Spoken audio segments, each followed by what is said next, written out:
gotta make me freeze. Reasons that you gotta. They say love me, you're for me, Chanel. They say love me, you're for me, Chanel. They say love me. Ay, perfect! Pasabog siya! Pasabog. Sabi na Versace! Love you. Thank you so much. Happy Valentine's Day, everyone! So, kakatapos ko lang mag-aral ngayon. And ayun guys, susurpresahan natin si Honey Bunch. Ayun guys, binilan ko siya ng cake. Tapos ito special gift to. Tapos ito flowers. Tapos sa likod nitong car, ayun may balon doon. May mga balloons doon sa likod. Tapos doon ko gagawin yung surprise ko mamaya. And hinihintay ko siya ngayon. Ang tagal-tagal niya pumunta dito. And also guys, later magdi-date kami. Magdi-dinner kami somewhere around BGC. And ayun guys, kayo, kamusta naman yung Valentine's Day niyo? Special tong Valentine's sa akin kasi last year, ang dami naming na-achieve. And then, 3 years na kaming magjowa ni Honey Bunch. So, kaka 3 years lang namin noong January 12. So, marami na kaming achievements. And this is just a celebration of that.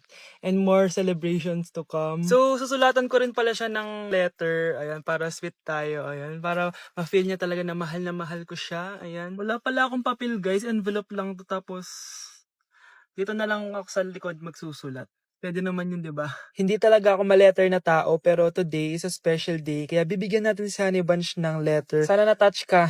So, tapos na ako. 1, 2, 3. Siya lang pwedeng magbasa neto. Guys, may problema ako kasi ang hangin dito. Pag binuksan ko tong likod ng kotse ko, lilipad lahat ng balon sa daan.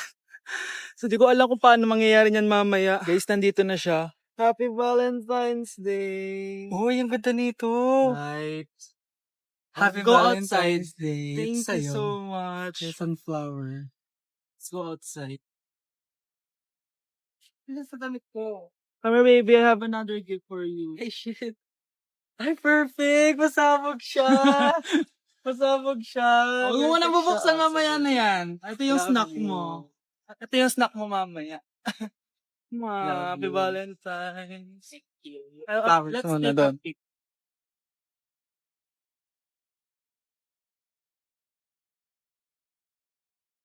So guys, may dala pa pala siyang flowers. Matagal na sinasabi ni Honey Bunch na gustong gusto niya daw yung amoy na naaamoy niya sa mga mall. So ayan, binilan ko na siya finally.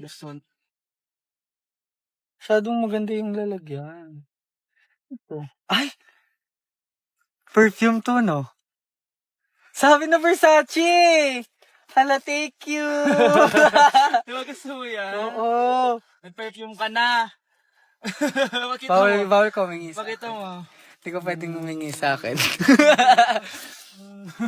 Love you, thank you so much. Super pasabog siya. This year siya pasabog. Last year wala siyang pasabog. Okay lang yan. Pero okay lang. Kainin May na pasabog natin siya to. this year. I Ano, love let's eat you. na ba muna here?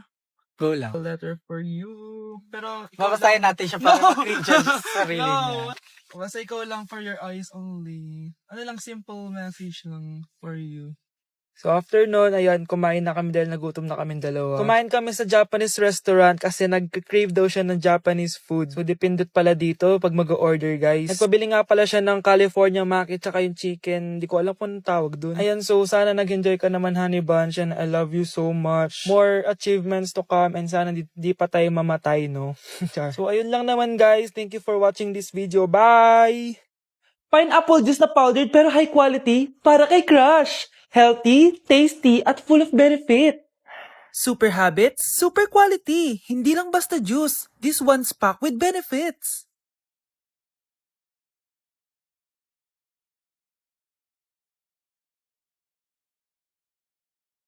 Sarap! High fiber, nutritious, at perfect for digestion. This is the juice that will impress him for sure. Uy, Michael, mag-pineapple juice ka muna.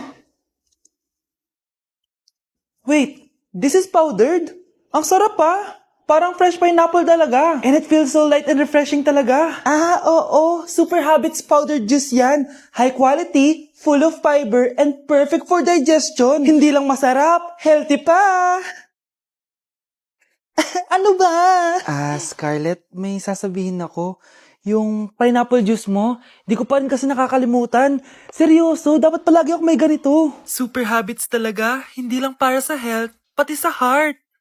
Because I wanna feel again. Oh God, I wanna feel again. Be, ano yun? Bakit sila nagkikiss? It must have been the wind. Nandito ako sa Japan ngayon at titikim tayo ng Japanese convenience store snacks. Hulaan nyo kung saan ako pupunta, walang ganito sa Pilipinas. Grabe, the best talaga ang 7-Eleven sa Japan. Parang lahat ata ng gusto mong bilhin nandito na. Sobrang dami! Let's try this Ano kaya to? Mukha siya mochi. So, let's buy. Oh, may brulee sila guys Siyempre, add to cart. Parang sikat din to. Kainin natin guys, tara. Add to cart! Yakult ba to? Ang laki ng Yakult nila dito Add to cart. May Japanese Arigato. Tikman na natin. Una natin titikman itong pudding.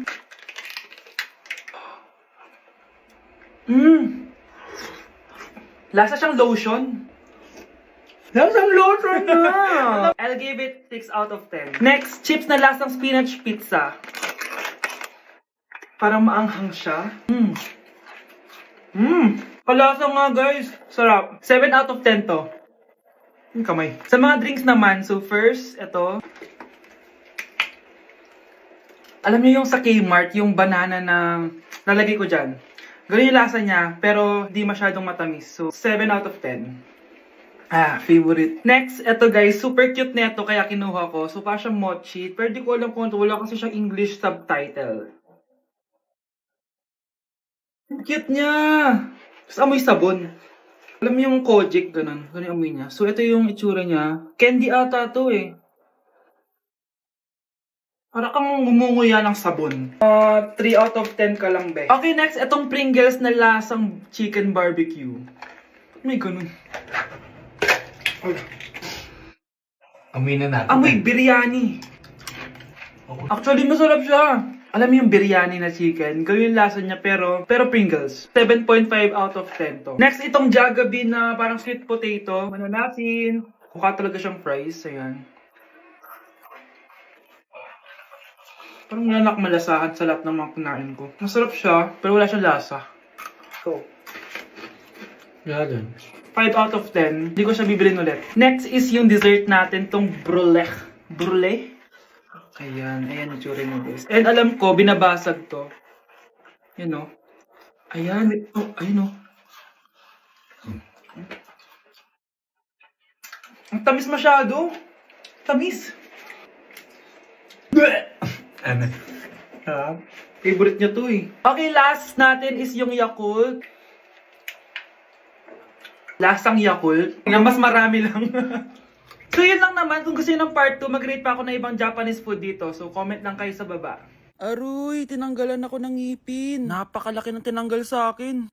Hello guys! Kung napapansin nyo, naka-brace na naman ako. Ilang araw din ako di makakain na maayos dahil sobrang sakit niya guys. So bakit nga ba ako nagpa-brace ulit? Fun fact lang guys, 6 years na ako naka-brace before. Pero di pa rin na-address yung issue sa ngipin ko. Kung makikita nyo sa picture guys, medyo palabas or flared yung ngipin ko. Kaya naman nag-decide na ako na magpa-brace ulit. Sabi din ng dentist ko, kailangan daw tanggalin yung 4 na premolars ko para daw pumasok yung mga ngipin ko. Kaya ngayong araw, tatanggalin yung mga premolars ko. Bago pala ako pumunta ng dentist, kumain na muna ako kasi alam ko di ako makakain mamaya. Buti na lang talaga masarap ang ulam at nakakain talaga ako na madami. Medyo kinakabahan nga ako kasi ngayon na lang ulit ako mabubunutan ng ngipin. Yung last bunot ko ata nung bata pa ako. Dahil tulog pa si Honey Bunch, di ko na siya gigisingin. Ako na lang mag-isa pupunta sa dentist. Good luck na lang talaga sa akin mamaya. So ayan, kinakausap na ako ni Doc. Sabi niya wala daw ako mararamdaman na sakit kasi may anesthesia naman daw na ilalagay. Ito pala yung x-ray ng mga ngipin ko. So yung may black dot dyan, yun yung mga tatanggalin. Kung makikita niyo din, impacted din yung wisdom tooth ko. So ipapatanggal ko din yan soon. Ito na guys, last look na buo ang ngipin ko. Kasi mamaya bungal na ako. Ayan guys, nilalagay na ni Doc yung naming cream para kapag in-inject na ako ng anesthesia, wala na ako maramdaman. Dito sa part na to, di ko na ma-feel yung bunganga ko. At thank you Lord talaga, hindi siya masakit. Parang hinihila lang yung ngipin mo ganun. Charan! Tapos na, medyo nahirapan si Doc Paano di mahirapan? Sobrang laki ng kinukuha. Rate ko yung pain niya, siguro 3 out of 10 lang. Pero alam ko mamaya pa to sasakit pag wala na yung anesthesia. Sabi ko din kay Doc kung pwede ko bang itago yung ngipin ko, ilalagay ko lang sa ilalim ng unan. Eto na guys, ang itsura ng ngipin ko ngayon. Bungal ira na. Dalawa lang pala muna binunot ni Doc kasi next week daw yung dalawa pa. So yun lang naman guys, bye!